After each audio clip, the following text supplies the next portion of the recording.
So, we're going to talk about something that will help you decide what you're going to do for the rest of your life. And the thing I'm going to talk about is that there's a lot of good jobs out there that you don't even know exist.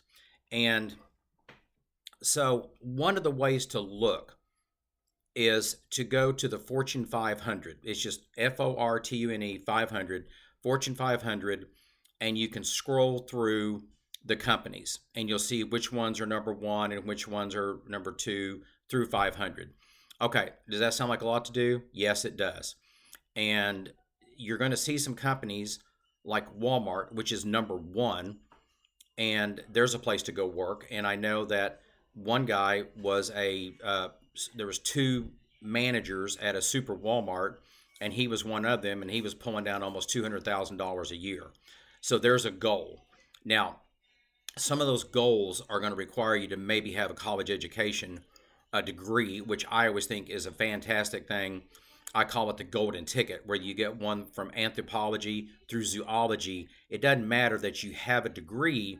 It doesn't matter what you have a degree in. It just matters that you have a degree. Now, if you get one in finance or marketing or accounting, it would probably help you more.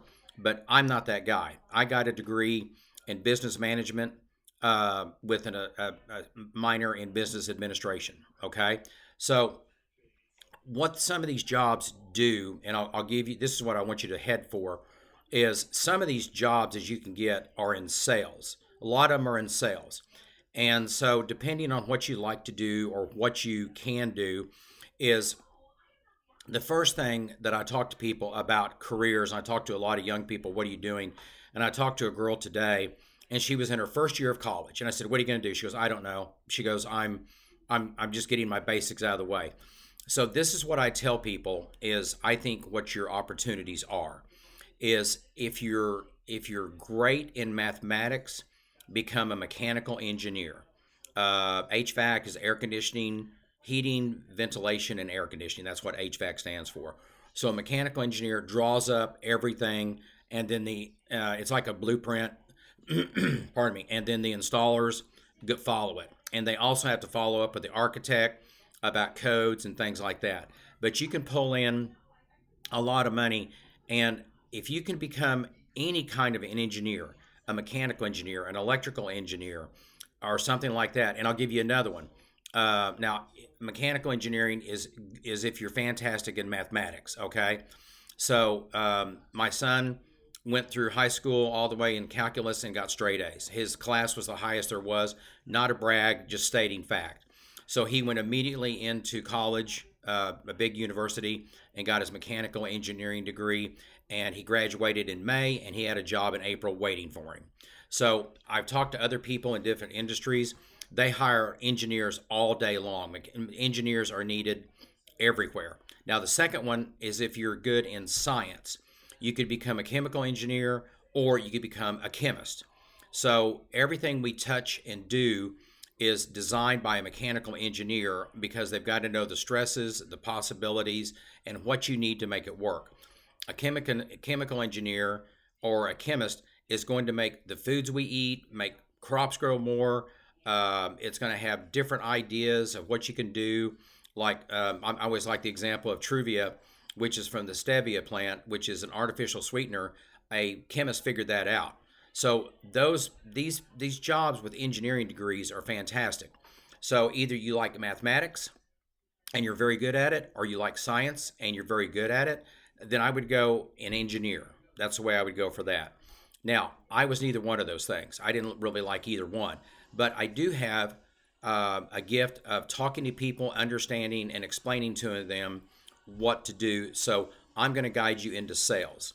So there's a lot of sales companies out there that need salespeople to go by and check on things. And one of them that I would stay away from, pardon me, one of them I'd stay away from would be the beverage industry because it is really hard. It's a really hard job. You definitely don't want to be a driver. You want to be a salesman. But if you're selling beverages, you've got to walk in, go into the cooler where you go in to get your drink, count it, look at it, see how much you need, then go try to sell it and go on. And then there's other industries that you just walk in, check on things or put up displays and talk to them about new products, which I love to do, and it's a lot of fun. And if you go to some place like, let's say, what would be a good one? 7-Eleven. Let's talk about that. Go to 7-Eleven, or you go to Home Depot or Lowe's, okay? And you're working for a company like DeWalt, where you're going to tell them about your new display, your new setup, your new tools, and the corporate people are going to set this up. Then you go in and get it all set up and done. So there's one way to do it. And one of my friends works for a company called Reynolds American, and you can look them up and check for yourself, and you can see what category it's in. I'm going to let you do some homework here and see what category it's in, and then see if you like that. Now, one of the things about it you have to understand is that there's people that use products, and all we're trying to do is switch you. Like if you drive a Chevy, we're trying to get you to buy a Ford. That's what we're after.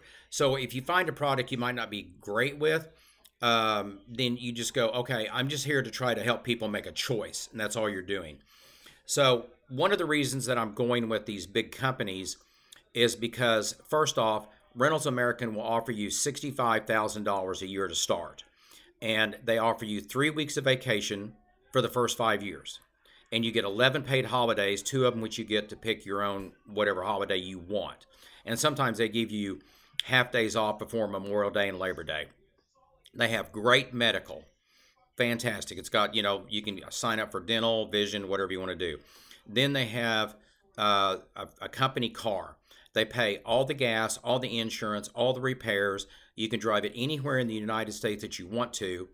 Anytime. You can't go to Canada or Mexico, but you can use it as your personal car, and then all you have to do is just write down personal mileage.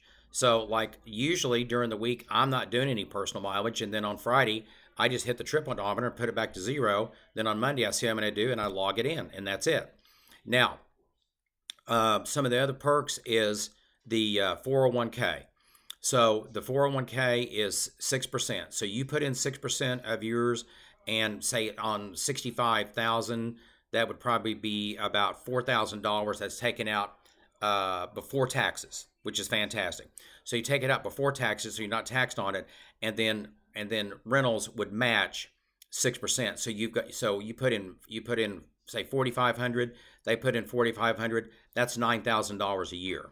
So in one of the videos, I talked about how if you put in $1,000 a year, you would have $170,000 after 40 years. Think about if you could put in 500 a month or more. And Reynolds also starts you out. You put in 6 out of your pocket, they put in 6, and then they march you up every year a percentage up to 10%. So then you're putting in 16% a year, and that's going to get you to probably the $2 million mark for retirement in your 401k.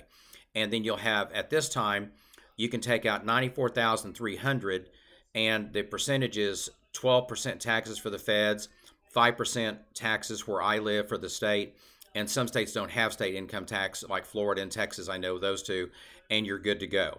And so you pay a lesser account, and sometimes the Fed, after deductions, is like 8%, so it's not bad. So what you want to do is to try to find one of these companies through the Fortune 500, and I'll give you one kind of funny example I always use, is you look up A.O. Smith. Well, who the heck is A.O. Smith? Well, they're one of the largest water heating and water treatment companies in the United States. So that might be a good avenue, but you just have to look and have the gift of gab. Now, I did work for Reynolds American, and they're a part of a global company, but I'll tell you how I found it. Is one day I was going in to a grocery store, and I saw someone working on their products. And I said, "Do you like your job?" And they go, "I love my job." And I said, "Where do I apply?" I got the job. And I was 30 years old when I got the job, and I worked there for 32 years after. And so I was 30. So it's never too late to start or stop. And you can put more into your 401k if you want to. And then you get to look at, and then Fidelity, who I talk about all the time, will get you, well, they will manage it for you if you want them to, or you can invest it yourself on how you feel. So that's what today's thing is that I wanted to talk to you about. is you're going to have to better yourself to make more money, to have more for savings and retirement, and have more spending money and doing things. So again, like, subscribe, hit the bell, and as always, please tell other people about this channel so they can learn how to become a millionaire also. Thank you. Goodbye.